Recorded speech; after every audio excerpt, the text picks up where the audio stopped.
বাবা শিয়াবটা good boy হয়ে গেছি রে। ও বাবা এদিকে দেখাও, এই যে বেটা তুমি গুড বয়। ও বারে এদিকে দেখাও।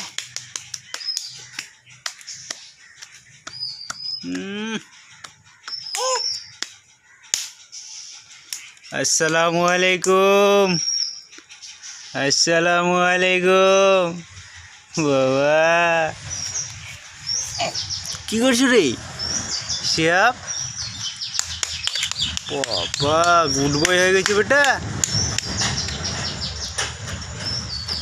আজান দাও তো বেটা, আল্লাহু আকবার করো রে। আল্লাহু আকবার, আল্লাহু আকবার।